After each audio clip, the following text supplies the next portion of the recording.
बच्चों यहाँ पर हम पद परिचय पढ़ रहे हैं।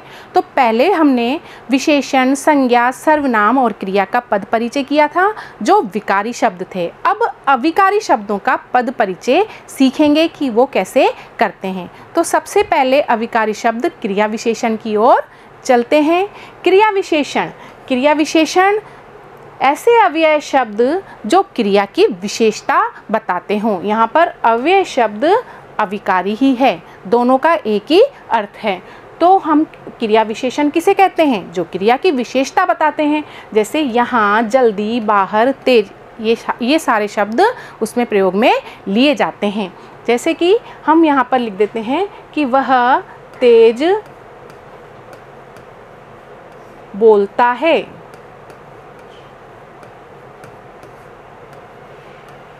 तो यहाँ पर बोलता क्रिया की क्या विशेषता है कि वह तेज बोलता है, तो ये क्रिया विशेषण कहलाएगा। अब क्रिया विशेषण के 4 भेद होते हैं। कालवाचक क्रिया विशेषण, जो शब्द क्रिया होने का काल बताए उसे हम कालवाचक क्रिया विशेषण कहते हैं। जैसे कि आज मेरी परीक्षा है, तुम जयपुर कब जाओगे? तो यहाँ पर कल, आज, अभी, बाद में, पहले, ये काल को सूचित कर रहे हैं। स्थानवाचक क्रिया विशेषण, जो शब्द क्रिया के घटित होने का स्थान बताते हैं उसे हम क्या बोलते हैं? स्थानवाचक क्रिया विशेषण। जैसे कि गाय वहाँ चर रही है, कहाँ चर रही है? वहाँ, तो यहाँ पर स्थान बताया गया है। अजय ऊपर बैठा है, तो यहाँ पर यहाँ, वहाँ, ऊपर, सामने, नीचे आदि शब्द किस में आएंगे? स्थानवाचक क्रिया विशेषण में आएंगे। रीतिवाचक क्रिया विशेषण में जो शब्द क्रिया के होने की रीति बताता है या तरीका बताता है उसे हम रीतिवाचक क्रिया विशेषण कहते हैं। जैसे कि खरगोश तेज दौड़ता है, तो खरगोश के दौड़ने का यहाँ पर तरीका बताया गया है। वह धीरे धीरे खाता है, यहाँ पर खाने का तरीका क्या है कि वह धीरे धीरे खाता है। तो धीरे, तेज, जल्दी आदि ऐसे शब्द रीतिवाचक क्रिया विशेषण में आएंगे। परिमाणवाचक क्रिया विशेषण, जो शब्द क्रिया की अधिकता, न्यूनता व मात्रा का बोध कराते हैं उसे हम क्या बोलते हैं? परिमाणवाचक क्रिया विशेषण। जैसे कि कितने रुपए लगेंगे? जितना चाहे ले लो। बहुत, अधिक, कुछ, थोड़ा, कितना, ये किस में आएंगे? परिमाणवाचक में। अब यहाँ पर हम क्रिया विशेषण का पद परिचय कैसे करेंगे उसके कुछ उदाहरण देख लेते हैं। शाम वहाँ गिरा था, तो यहाँ पर हमें वहाँ शब्द का पद परिचय करना है। वहाँ है स्थानवाचक क्रिया विशेषण और गिरा था क्रिया का स्थान बता रहा है। दूसरा उदाहरण देखते हैं। वह धीरे धीरे चलता है, तो धीरे धीरे शब्द का हम पद परिचय कैसे करेंगे? धीरे धीरे शब्द रीतिवाचक क्रिया विशेषण है और ये चलता है क्रिया का तरीका बता रहा है। अब हम देखते हैं कि समुच्चय बोधक अव्यय, ये दूसरा अविकारी शब्द है। समुच्चय बोधक अव्यय का हम पद परिचय कैसे करेंगे, लेकिन पहले जान लेते हैं कि समुच्चय बोधक अव्यय होते क्या हैं।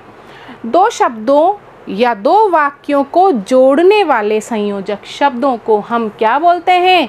समुच्चय बोधक शब्द कहते हैं। समुच्चय बोधक के भी 2 भेद होते हैं, समानाधिकरण और व्यधिकरण। समानाधिकरण ऐसे अव्यय जिनके द्वारा 2 मुख्य वाक्यों को जोड़ा जाता है, 2 मुख्य वाक्यों को या 2 शब्दों को जोड़ा जाता है। जैसे कि सुनंदा खड़ी थी और अलका बैठी थी, तो ये दोनों मुख्य वाक्य हैं और ये और से जुड़े हुए हैं, तो ये और है यहाँ पर समुच्चय बोधक शब्द है। वह धनवान है लेकिन कंजूस है, तो यहाँ पर जो लेकिन शब्द है वो समुच्चय बोधक है। और, तथा, एवं ये संयोजक समानाधिकरण है, या, अथवा, नहीं तो ये विभाजक समानाधिकरण है। पर, परंतु, किंतु, लेकिन ये विरोध सूचक है। अब बात करते हैं हम व्यधिकरण समुच्चय बोधक। ऐसे अव्यय जो मुख्य वाक्य में एक या एक से अधिक आश्रित वाक्यों को जोड़ते हैं। जैसे कि मैं विद्यालय नहीं जाऊंगा, तो यहाँ पर ये एक मुख्य वाक्य है। क्योंकि मैं अभी बीमार हूँ, तो यहाँ पर ये जो क्योंकि शब्द है इसमें इस आश्रित वाक्य को जोड़ रहा है। वह बहुत परिश्रम करता था, ये एक मुख्य वाक्य है। ताकि यहाँ पर ये समुच्चय बोधक है, प्रथम आ सके, और ये एक आश्रित वाक्य है। कुछ शब्द देख लेते हैं। क्योंकि, इसलिए, चूंकि ये कारण सूचक है। जो कि, ताकि ये उद्देश्य सूचक है। यदि, यद्यपि, तथापि ये संकेत सूचक है। कि, जो, अर्थात ये स्वरूप सूचक है। अब हम यहाँ पे समुच्चय बोधक का उदाहरण देख लेते हैं। गुरु और शिष्य साथ हैं, तो यहाँ पर और शब्द का हमें पद परिचय देना है। तो हम क्या करेंगे, ये समुच्चय बोधक अव्यय है और गुरु और शिष्य शब्द को जोड़ता है। ये समुच्चय बोधक अव्यय का पद परिचय है। अब हम संबंध बोधक अव्यय को देख लेते हैं, क्योंकि हमें इसका पद परिचय भी सीखना है। तो पहले जानते हैं कि संबंध बोधक अव्यय किसे कहते हैं। संबंध बोधक, जो शब्द संज्ञा सर्वनाम का अन्य संज्ञा सर्वनाम के साथ संबंध सूचित करते हैं। एक संज्ञा सर्वनाम और दूसरा संज्ञा व सर्वनाम, तो दोनों के बीच में संबंध बताने वाले क्या कहलाते हैं, संबंध बोधक अव्यय कहलाते हैं। जैसे इसके शब्द हैं के पास, के ऊपर, से दूर, के लिए, की ओर, के आगे, के नीचे आदि। मेरे घर के सामने मंदिर है, तो यहाँ पर घर और मंदिर संज्ञा है और ये किससे जुड़ रहे हैं, के सामने से जुड़ रहे हैं। मेरे पीछे मेरी परछाई है। अब यहाँ पर मेरे शब्द ये सर्वनाम है और ये पीछे शब्द से जुड़ रहे हैं, तो इनमें संबंध स्थापित हो रहा है। सामने, बाहर स्थानवाचक संबंध बोधक, तरफ, इधर, निकट दिशावाचक, पहले, बाद, उपरांत कालवाचक, द्वारा, माध्यम, जरिए साधनवाचक, कारण, हेतु, खातिर कारणवाचक। अब इसका हम उदाहरण देख लेते हैं संबंध बोधक का।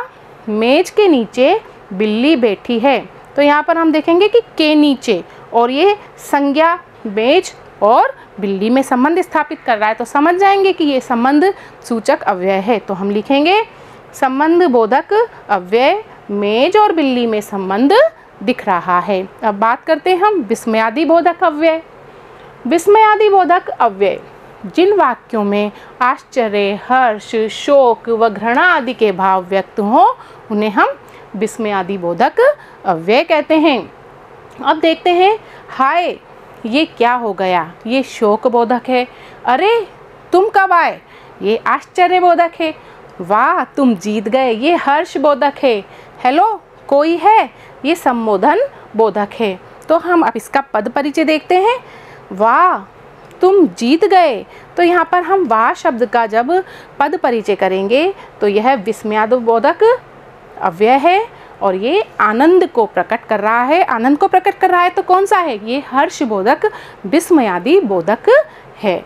तो यहाँ पर हमने विस्मयादि बोधक अव्यय का भी पद परिचय प्राप्त कर लिया। आज हमारा पद परिचय का टॉपिक समाप्त हो गया है और हमारे अगले वीडियो का टॉपिक होगा शब्द शक्ति।